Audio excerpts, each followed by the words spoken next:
Plaintiff Diana Jimenez says she was addicted to crystal meth, and after 13 years of sobriety, she fell off the wagon. Diana claims she stayed with the defendant for a couple of weeks and agreed to put his electric bill in her name. However, she's suing because he failed to pay the bill. Defendant Edward Hannawalt says drugs are a severe problem in his community, and he met Diana through his social circle. Edward says although he was appreciative when Diana put his electric bill in her name, he insists she knew that he had no way to pay the bill. Start with you. Sir, a little bit about me. I'm a recovering addict. I've been struggling for 10 years. I was clean 13 years. I had a home, children, and a family, a career. Some things happened in my personal life that I didn't have the skills to handle, and I relapsed. Well, after 13 years? Huh? Yes, after 13 years. What drug of choice? Meth. Wow. Yeah. I had no recovery, so I didn't have an ounce of how to handle what I went through. So I really made some bad choices, and so, but I currently have 9 months clean, and working on those skills. It's Obamacare. Thank you. Hold on. Let me hear that last part. Because of what? Obamacare. I was clean 13 years. I had a home, children, and a family, a career. Some things happened in my personal life that I didn't have the skills to handle, and I relapsed. Well, after 13 years? Yes, after 13 years. What drug of choice? Meth. Wow. Yeah. Plaintiff Diana Jimenez says she fell off the wagon after being off crystal meth for 13 years, and she's suing her former friend for an unpaid electric bill. That's one of the major benefits of the Affordable Health Care Act, otherwise known as Obamacare. Yes, sir. Drug addicts can now utilize their coverage to get rehabilitation services, whereas in the past, you had to wait on a bed to open up at a nonprofit. Now you just go in and say, I need treatment for drugs. So glad to hear that, glad it's working. Go right ahead, glad you could access that. And I respect you admitting that. You come in here, you say, I'm recovering, I'm this, I'm that, I'm struggling. I have a lot of respect for that. As I say all the time, I don't have a whole lot of respect for folks that come in here, got an addiction, and they lie. I ain't doing nothing. So congratulations. And where do you know the defendant from? The same social circles. I've known him for about 5 years. That's what they call them, social circles. I mean, yeah, it's just social circles when they sip tea at the White House, or social circles when y'all in the meth house. All right, tell me something about you, sir. Give me some background.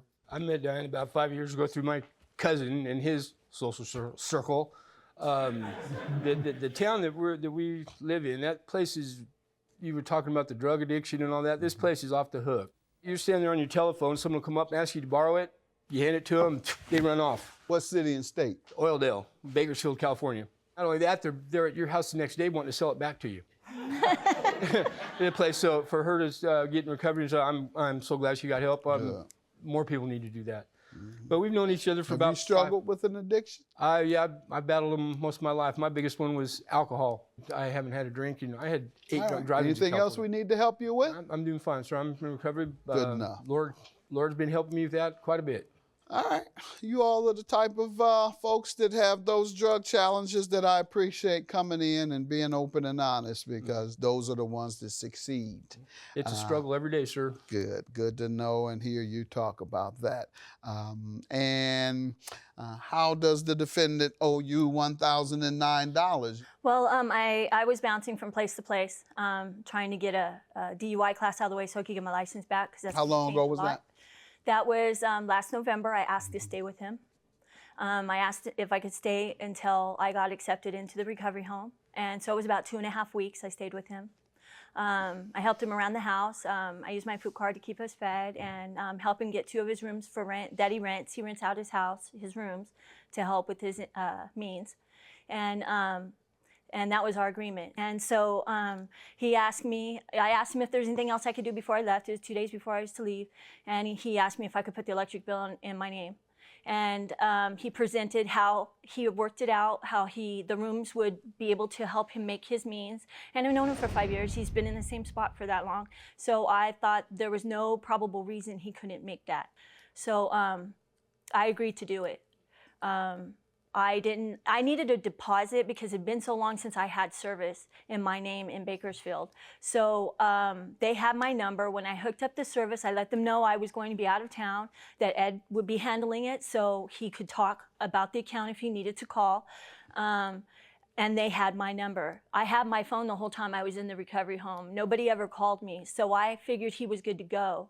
I called him about Christmas time to wish him a Merry Christmas, and he had stated that he had made a payment on it. And I wasn't gonna ask because if I believed in you enough to do this, I shouldn't have to police you to pay the bill. So he said he had made a payment on it. When I was done in the recovery home in March, I forwarded all my mail over there. I began to receive a bill, and then I called them.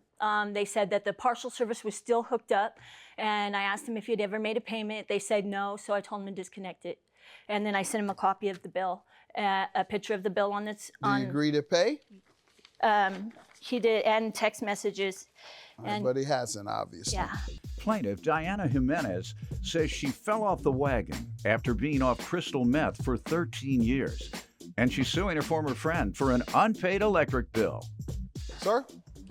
I remembered a little bit different. I remember her offering to put it in her name when the power was going to get shut off, and at the time I had no way to pay that, and I thought I had expressed that to her, that I appreciate it, but I have no way to pay this right now. I wasn't working. I've been hurt at work a couple years ago, so I've been out of work.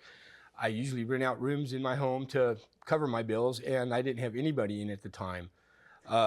He had shown the rooms a couple of times, so I was more than comfortable knowing that he was going to get those rooms rented out. That is what he presented to me, that's how he was doing it. I don't go around electing my social security number for debt, and because he owned his home, I believed no idiot would risk their home by not paying this bill. I had no intention of sticking her with a bill, sir. I have not.